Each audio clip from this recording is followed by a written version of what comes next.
O terremoto em Sichuan, na China. O devastador ciclone Nargis, em Mianmar. Vulcões furiosos. Tornados assassinos. E mudanças climáticas calamitosas. Entretanto, em meio a tantos eventos impiedosos, houve grandes descobertas científicas. Novas formas de observar a violência da Terra, do céu e do mar. E de prever o que parece impossível. Encontrar novas criaturas. Ajudar as que estão em perigo. E projetar a perspectiva de um futuro melhor. Uma parceria carinhosa com este planeta surpreendente.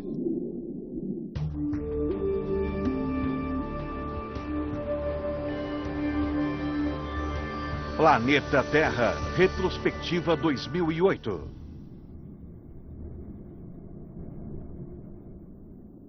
Do espaço, a imagem reflete serenidade.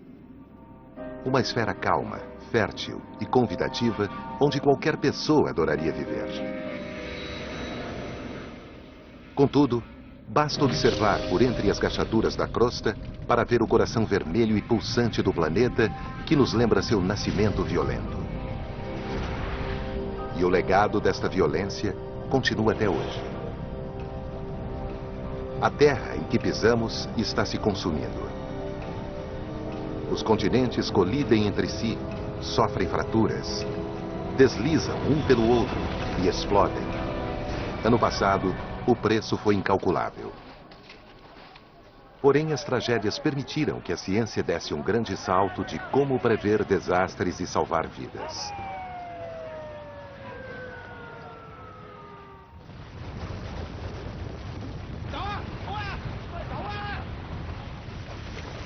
Em 12 de maio, na província de Sichuan, a terra começou a tremer.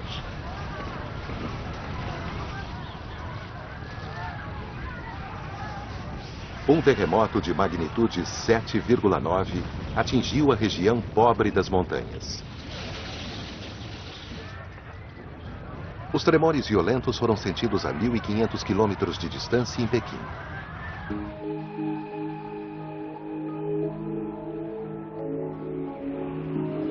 Foi o desastre mais devastador que atingiu a China em 3 décadas, deixando 70 mil mortos e quase 5 milhões de desabrigados. Para aumentar a tragédia, milhares de mortos eram crianças que ficaram presas nos escombros de escolas mal construídas. Não houve aviso. Embora a China, há muito tempo, venha avaliando os tiros desse canhão tectônico. A Índia, antigamente uma gigantesca ilha solitária, colide contra a Ásia, há 50 milhões de anos, erguendo as montanhas do Himalaia e provocando fraturas na Terra, principalmente na grande vastidão da China. De modo alarmante, as pesquisas realizadas após o terremoto mostraram que ele pode ter aumentado a probabilidade de futuras catástrofes, pois aumentou a tensão sobre as falhas adjacentes. Ele mostrou que há muitas coisas que não sabemos e que não conseguimos prever sobre o meio ambiente. Já sabíamos que existe uma falha naquela região, mas se ela se movimenta em períodos de milhares ou milhões de anos, como prever a próxima vez que isso irá acontecer?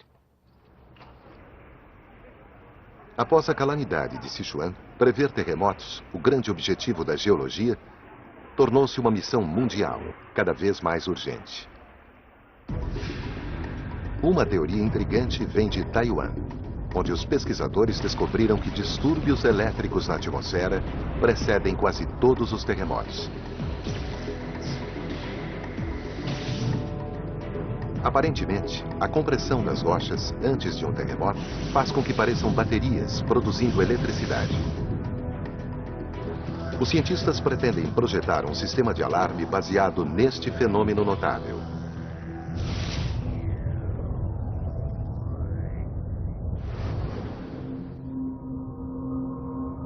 Outro avanço vem de uma famosa zona de terremotos do outro lado do mundo, no sul da Califórnia.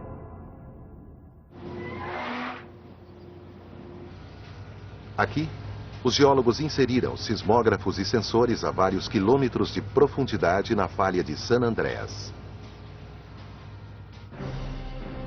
Pela primeira vez, esses instrumentos registraram as mudanças provocadas pela tensão nas rochas, algumas horas antes de os tremores atingirem a seção ativa da linha de falha. E existe muita coisa em jogo para a região com o maior número de habitantes do sudoeste americano. Em novembro, o Centro de Pesquisas Geológicas dos Estados Unidos divulgou a previsão de que um terremoto com magnitude assustadora de 7,8 pontos poderá atingir a costa da Califórnia, matando mais de 1.800 pessoas, deixando mais de 50 mil feridos e provocando danos de mais de 200 bilhões de dólares. Isto não é pura especulação. Os cálculos indicam 99% de chances de um terremoto com magnitude de 6,7 pontos ou mais atingir a Califórnia nas próximas décadas.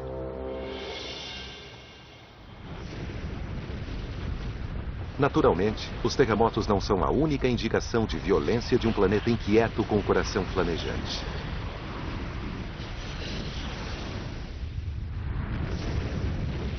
Em 2008, 64 vulcões entraram em erupção em todo o mundo. Há muita coisa em jogo. 1/10 da população mundial vive perto de 1.500 vulcões ativos. E a previsão exata de uma erupção é um jogo de adivinhação. Mas talvez os cientistas da Universidade de Pittsburgh estejam perto de desvendar este mistério. Com imagens de satélites da NASA, eles conseguiram identificar os primeiros sinais de aquecimento de um vulcão ativo. Então, é hora de fazer uma imagem bem de perto e colorida. Antes de entrar em erupção, o magma sobe para a superfície e ilumina a montanha, mostrada na imagem em infravermelho como esta do temível Krakatoa.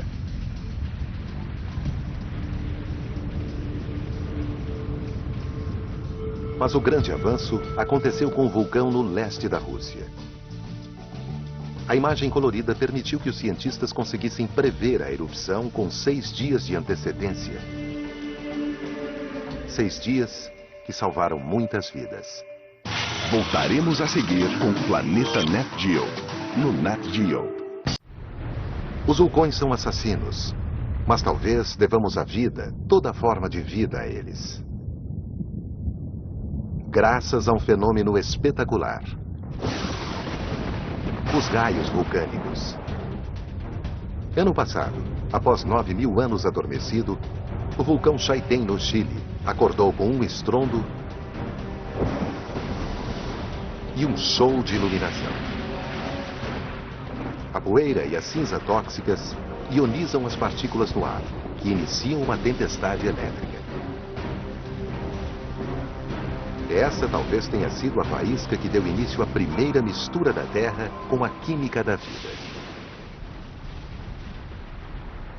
Nem todos os vulcões provocam raios. O simples fluxo de lava não é suficiente.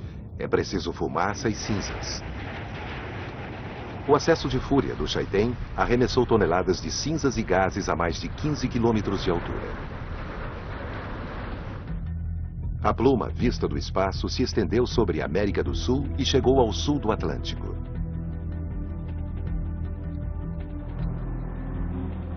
Embora tenha tornado o ar difícil de respirar, contaminado a água potável e sufocado as plantações e a terra cultivável na região, alguns cientistas acreditavam que isso, na verdade, poderia ser um benefício. Antigamente falava-se sobre resfriamento global. Acreditava-se que haveria tanta poeira e poluição na atmosfera que a temperatura diminuiria. Mas parece que o vulcão Chaitén lança no ar o tipo errado de partículas. As amostras coletadas mostraram que a erupção tinha baixos níveis de enxofre. A fumaça e as cinzas do Chaitén ressaltaram uma preocupação importante. Que ameaça essas descargas vulcânicas representam para a população mais próxima? A mais de 11 mil quilômetros de distância, alguns cientistas intrépidos decidiram responder a esta pergunta.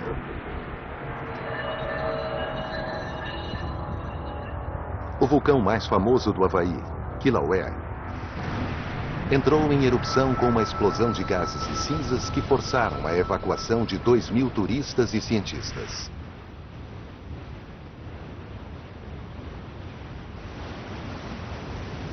Apesar do ambiente hostil, os pesquisadores decidiram que era hora de testar o ar nocivo de um vulcão em erupção na fonte. Com instrumentos sensíveis suspensos por balões de última geração, os cientistas Adam Duran e Matt Watson conseguiram lançar o equipamento diretamente sobre a cratera do vulcão.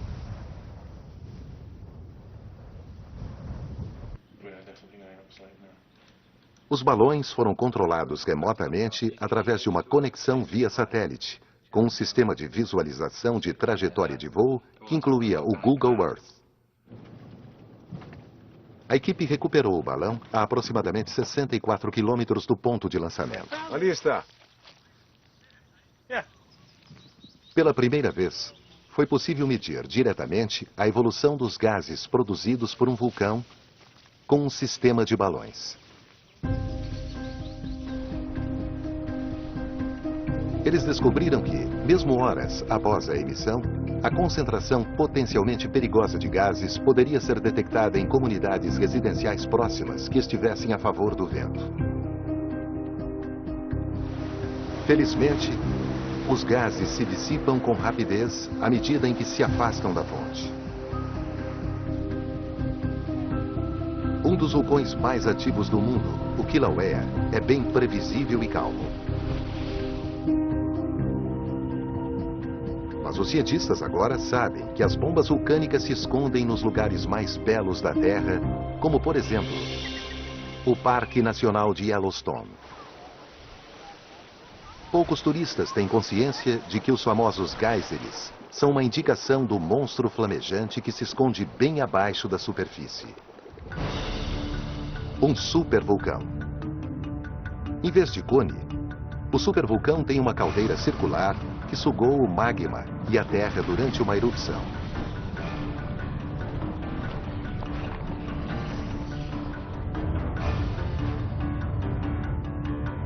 Na última vez que o Yellowstone explodiu, 600 mil anos atrás, cobriu metade dos Estados Unidos de cinzas e provocou a extinção de milhares de espécies. Alguns acreditam que ele logo irá explodir novamente. Ano passado, os geólogos conseguiram medir sua temperatura e está bem mais fria que o esperado. O ponto quente de magma de Yellowstone pode ter se separado da fonte no núcleo da Terra e então podemos respirar aliviados.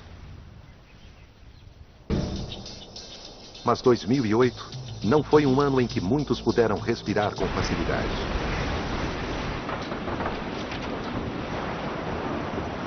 Pois houve um dia que foi um dos mais desesperadores da história da meteorologia. Em 2 de maio, os ventos violentos do ciclone Nargis arrasaram a costa de Mianmar, uma nação pobre na Ásia.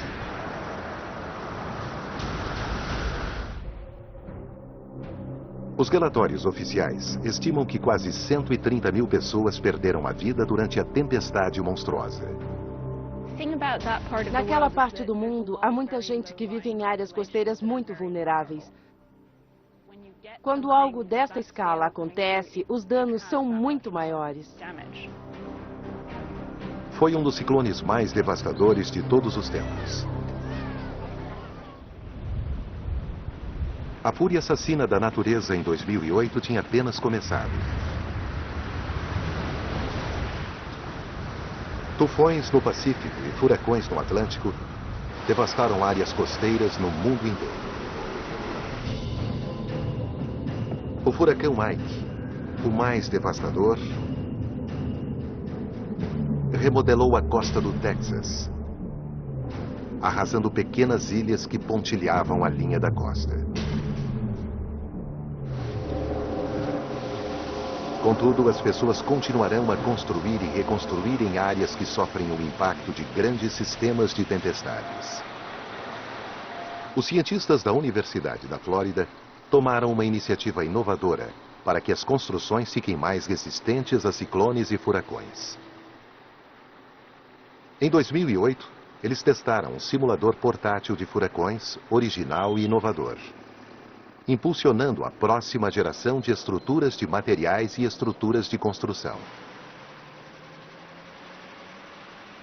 Com um motor de 2.800 cavalos, a máquina consegue produzir ventos e chuvas de 200 km por hora, registrados pelos cientistas no Centro de Furacões Recentes,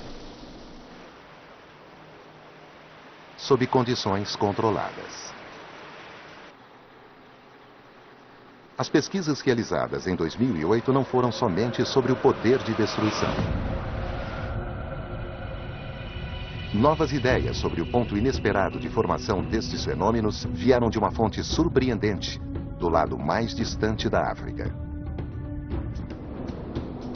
Pesquisas contínuas realizadas no ano passado mostraram que 90% dos furacões do Atlântico foram precedidos por tempestades elétricas sobre as regiões mais altas no leste da África, na Etiópia. O tempo caótico que produz esses raios intensos interrompe a trajetória dos ventos alísios, dividindo-a em vórtices instáveis. A dinâmica é bem interessante, pois parece que as tempestades elétricas criam distúrbios na troposfera. Esses distúrbios viajam longas distâncias, milhares de quilômetros. Quando chegam ao Atlântico, podem causar um furacão.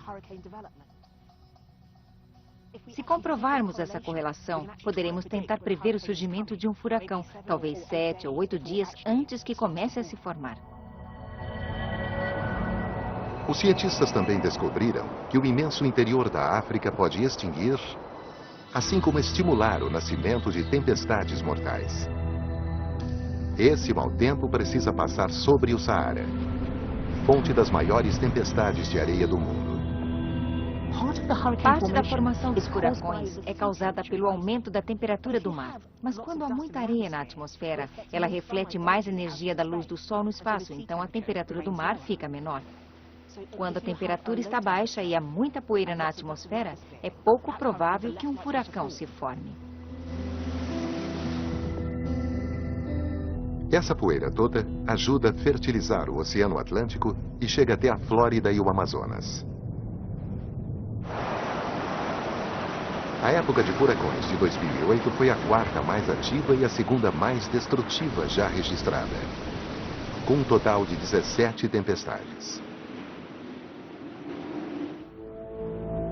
Contudo, um tipo diferente de fenômeno atmosférico se preparava para quebrar o próprio recorde, gerando mais de 100 tempestades em um único dia.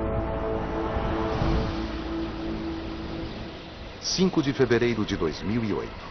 Nos Estados Unidos, 131 tornados diferentes se formaram. Olha só, lá vai a casa! Minha nossa! 57 pessoas morreram. Tem mais alguém com você? Foi a passagem mais destruidora de tornados que já se viu nos Estados Unidos em quase 20 anos. É um telhado? Caramba, meu Deus!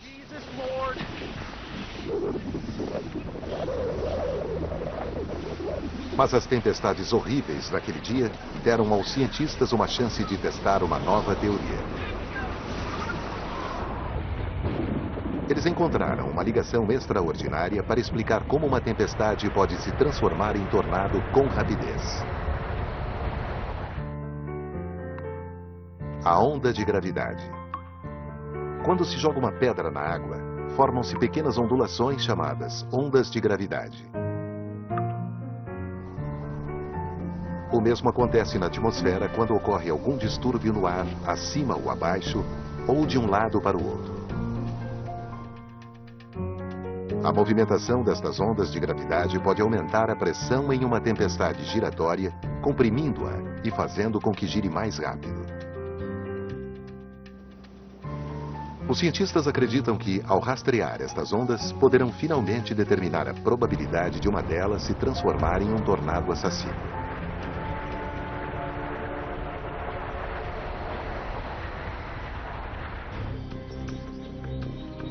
« 2008 foi um ano em que se ficou mais próximo de entender como prever as mudanças de humor da Mãe Natureza, na Terra e nos céus.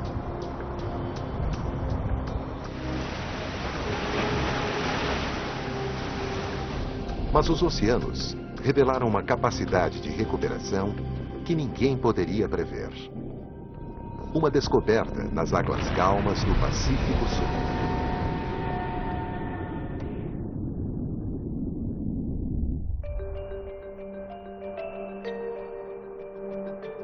Num refúgio idílico, conhecido como Atol de Bikini, que faz parte das Ilhas Marshall. Um atol é um círculo de antigos recifes de corais que restam depois que uma ilha afunda no oceano. Esse processo pode levar quase 30 milhões de anos. E os recifes de corais abrigam 1/4 dos animais e plantas de todos os oceanos. O nome Bikini traz à lembrança duas imagens surpreendentes. Estamos em 1948. Eis o modelo mais recente após 50 anos de revolução na moda e estilo. O Bikini e o local de uma série de 23 testes nucleares nas décadas de 40 e 50. Começa a Operação Crossroads. O teste supremo acontece quando as portas se abrem. Os testes provam aos Estados Unidos que as novas armas terríveis funcionam.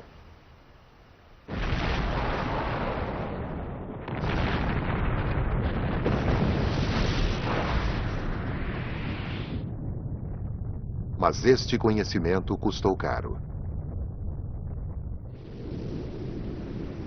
Parecia impossível que o ecossistema conseguisse se recuperar. Durante mais de meio século, poucas pessoas ousaram visitar o local dos testes. Em 2008, os cientistas decidiram examinar o Recife para realizar o primeiro estudo sobre a diversidade de corais desde o fim dos testes atômicos. O que encontraram foi desconcertante e esplêndido. Além de retornar, os corais estavam se desenvolvendo. Cresciam até em alguns dos navios afundados durante os testes.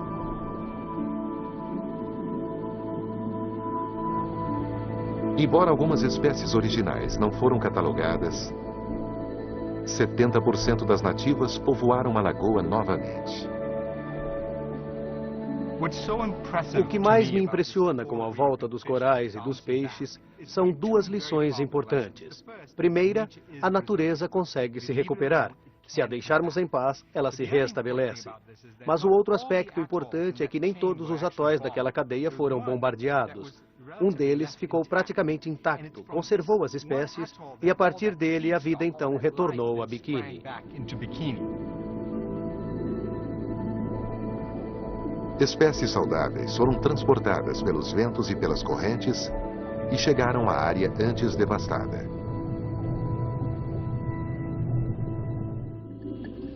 É uma boa notícia, no momento em que os corais do mundo inteiro perdem a coloração, ficam brancos, devido às algas coloridas estarem morrendo. Os corais podem ser considerados o canário do oceano, da mesma forma que um canário em uma mina de carvão indica problemas à vista. O canário pode ser um aviso sobre aquecimento global, acidez nos oceanos e poluição. Mas não existe certeza sobre isso. Sabe-se muito pouco sobre o assoalho oceânico, a última fronteira da Terra. Voltaremos a seguir com Planeta Nat Geo, no Nat Geo. Assistindo Planeta Nat Geo, no Nat Geo. Ao mesmo tempo em que os cientistas ficaram inspirados pelas descobertas nos oceanos, eles também ficaram preocupados com a área congelada no norte do planeta, a calota polar do Ártico. Em 2008, foi previsto que o gelo do Ártico recuaria mais do que em qualquer outra época e que o Polo Norte poderia ficar descoberto. Mas o gelo não recuou tanto quanto se acreditava. Entretanto, uma análise mais acurada revelou algo também alarmante. O volume de gelo alcançou o ponto mais baixo já registrado na história.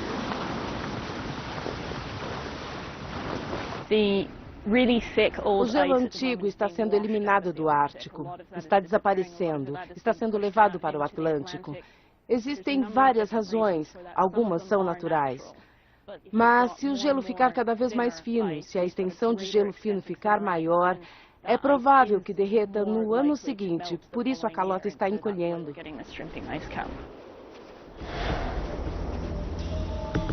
E o gelo derreteu de tal modo que, pela primeira vez, o Polo Norte não pôde ser completamente circunnavegado. Novas pesquisas no ano passado também revelaram que o degelo na tundra pode gerar um produto muito mais volátil chamado pelos cientistas de bomba de carbono.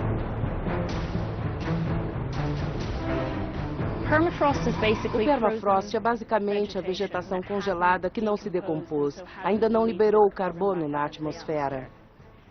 Quando começar a derreter, o que fatalmente ocorrerá com o aquecimento global, uma quantidade imensa será lançada na atmosfera. A vegetação congelada, com mais de 1 bilhão de anos, possui mais dióxido de carbono que a atmosfera. À medida que aquecer, o terreno congelado pode liberar uma grande quantidade de gases do efeito estufa, provocando um dos piores cenários climáticos, onde secas e grandes incêndios se intensificam, onde o nível do mar aumenta dramaticamente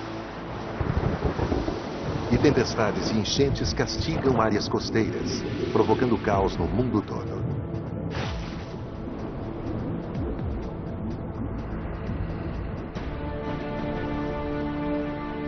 Mesmo agora, a temperatura do Ártico sobe mais que o dobro da média global. O aquecimento do Ártico terá efeitos em todo o mundo, agravando ainda mais a crise com as criaturas.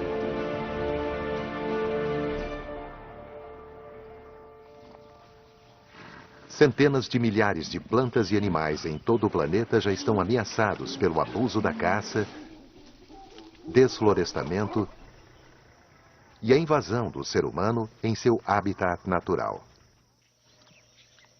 Um estudo publicado em outubro de 2008 relata que 1 em cada 4 mamíferos corre risco de extinção.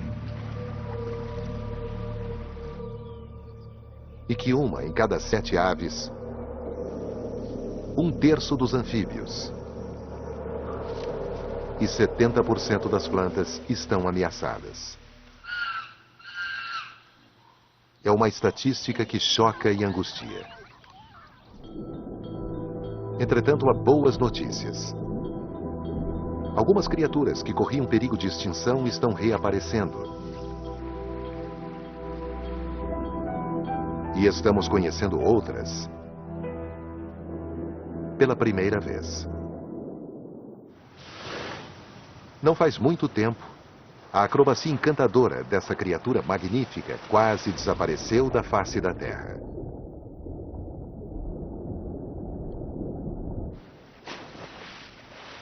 Em 1966, talvez restassem apenas 1.500 baleias jubarte, quando a caça comercial foi proibida.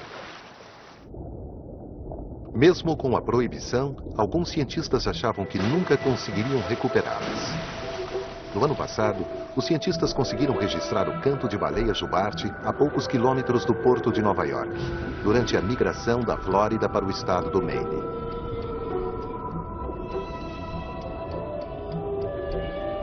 E uma nova regulamentação que limita a velocidade dos navios em uma extensão de 32 quilômetros na costa pode evitar a colisão com esses animais gigantescos.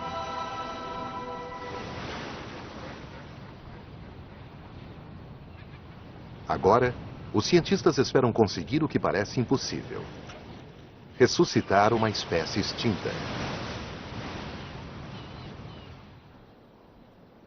E parece que os pesquisadores da Universidade de Yale, que trabalham em Galápagos, descobriram como. Eles encontraram genes de uma espécie extinta de tartaruga terrestre entre as populações de animais semelhantes. Isso, talvez como resultado do acasalamento entre espécies diferentes, quando piratas e marinheiros soltavam os animais usados como lastro nos navios. Os pesquisadores acreditam que, através da reprodução cuidadosa, seja possível isolar e recombinar os genes de espécies extintas, ou seja, ressuscitar a tartaruga. Quando Charles Darwin esteve em Galápagos e viu estas tartarugas, elaborou a teoria da seleção natural das espécies. Não se sabia nada sobre genética naquela época. Agora, a genética vai salvar um animal que ele viu. É uma recompensa incrível de alguma forma e muito positiva. Os grandes animais de Galápagos ficaram à beira da extinção por causa da matança irracional e porque eram usados para fazer sopa. Esses caçadores também quase dizimaram as populações de muitas espécies de tubarões. No ano passado, parecia que estavam conseguindo se recuperar. Apesar do número drasticamente reduzido em todo o mundo, os tubarões foram manchete de jornais. Em 2008, houve uma série de ataques na costa do México. Vingança entre espécies? É pouco provável. Os cientistas acreditam que o aumento crescente de ataques foi consequência do fenômeno Laninha, o oposto do El Niño, que trouxe águas mais frias para perto da costa. Como procuram correntes frias, os tubarões chegaram ao litoral em águas costeiras e praias movimentadas. Com a diminuição do fenômeno Laninha no final do ano, resta apenas esperar para ver se os tubarões acompanharão as correntes frias. Embora 2008 tenha deixado algumas espécies no esquecimento, foi um ano importante para a descoberta de outras.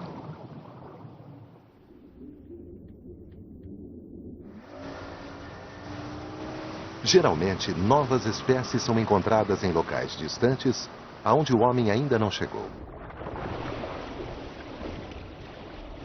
Mas às vezes, estão bem perto. Foi o que aconteceu em agosto do ano passado, quando os cientistas que realizavam o censo da vida marinha na Grande Barreira de Corais, na Austrália, encontraram centenas de novas espécies, que variavam entre corais, crustáceos e poliquetas.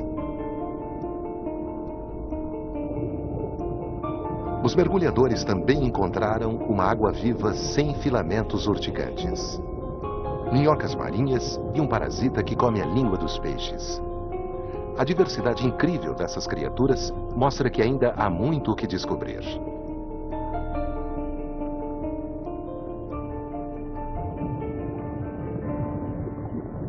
Na verdade, foi um ano importante para a descoberta de novas espécies na água e na terra. A iguana, Brachylopus bula-bula, foi identificada nas ilhas Fiji. Enquanto na floresta amazônica, biólogos alemães encontraram casualmente um tipo muito estranho de formiga. Este predador cego que vive no subterrâneo pode ser um retorno aos primeiros ancestrais da formiga. E é tão estranho que o apelidaram de marcial, derivado de Marte. Na Indonésia, uma equipe de antropólogos descobriu um grupo de primatas que não eram vistos há 85 anos. o tárcio pigmeu. Tão pequeno que parece um brinquedo. Porém, houve uma descoberta que ganhou as manchetes dos jornais no mundo inteiro. Não foi a catalogação de uma nova espécie, mas a esperança para um velho amigo, o gorila. Gorilas são divididos em duas espécies. O gorila do Oriente, que inclui o famoso gorila das montanhas, e o gorila do Ocidente, como das planícies ocidentais. Existem menos de 700 gorilas das montanhas. Porém, mesmo o número de gorilas das planícies vem diminuindo nas últimas 2 décadas. No início de 2008, o total chegava a 50 mil animais.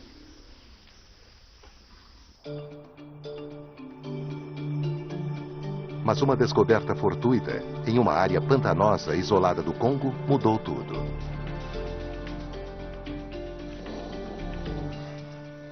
Os pesquisadores da Sociedade de Conservação da Vida Selvagem localizaram uma população desconhecida de 125 mil criaturas majestosas, o que triplicou a população conhecida.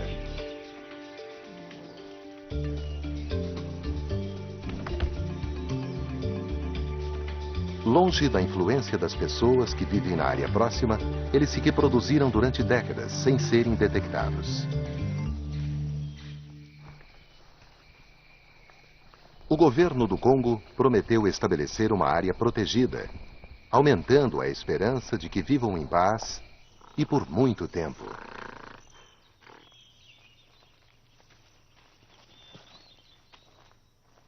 Como os santuários selvagens da África estão diminuindo devido ao aquecimento global e à pressão humana, foi uma lembrança encorajadora de que existem partes do mundo que ainda não foram cortadas, queimadas ou devastadas.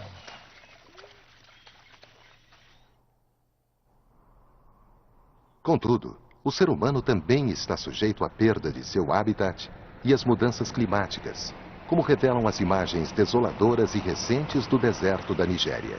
Em 2008, o paleontólogo Paul Sereno anunciou uma descoberta extraordinária no Saara, onde procurava ossos de dinossauros. Ele encontrou ossos, mas não do tipo que buscava.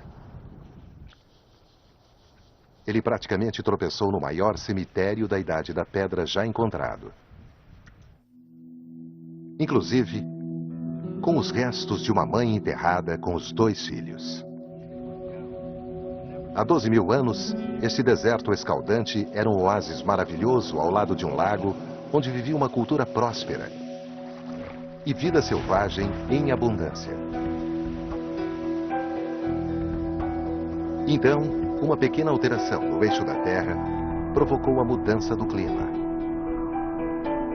A área do deserto aumentou e essa cultura desapareceu. Hoje, a atividade humana é a principal causa da expansão dos desertos na África. O excesso de áreas de pastagem de queimadas para limpar a terra para a agricultura, de desmatamento e o uso excessivo da água subterrânea estão agravando as mudanças climáticas. Se a tendência atual persistir, o continente africano terá condições de alimentar apenas 25% da população total em 2025. Mudar faz parte de nossa história e com certeza fará parte de nosso futuro. Nossa sobrevivência como espécie só depende de nossa capacidade para antecipar as mudanças e nos adaptar a elas. Voltaremos a seguir com Planeta Nat Geo, no Nat Geo. No ano de 2008, as populações mais pobres sofreram com a grande falta de comida, com a produção insuficiente e com o preço dos alimentos que dispararam. Manifestações violentas ocorreram no Haiti, onde as pessoas famintas tinham apenas biscoitos de lama para comer. Os Estados Unidos produzem uma grande porcentagem do milho consumido localmente e também no mundo todo. O excesso de secas, de chuva, qualquer fator que reduza a produção terá influência nesse setor específico da economia, que também se estende para outras partes da economia agrícola. E agora surge uma ameaça nova e traiçoeira para o estoque mundial de alimentos. Uma doença potencialmente desastrosa. Um vírus que ataca o trigo.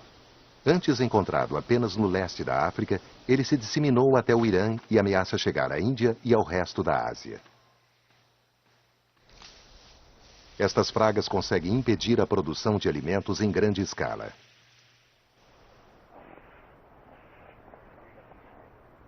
Para manter essa capacidade de produção, no ano passado, os cientistas da Noruega terminaram um novo equipamento, o cofre de sementes. Construído em grande profundidade na lateral de uma montanha do Ártico, ele guarda sementes de todas as espécies conhecidas de alimentos, caso seja necessário salvar o planeta da fome.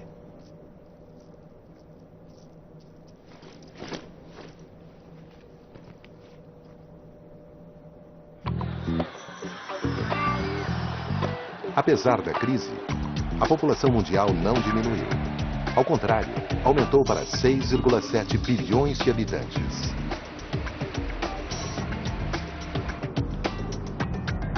Felizmente, a criatividade humana se desenvolve com a mesma rapidez. Em 2008, muitas das grandes descobertas resultaram das tentativas de limitar o impacto do homem sobre o meio ambiente e sobreviver.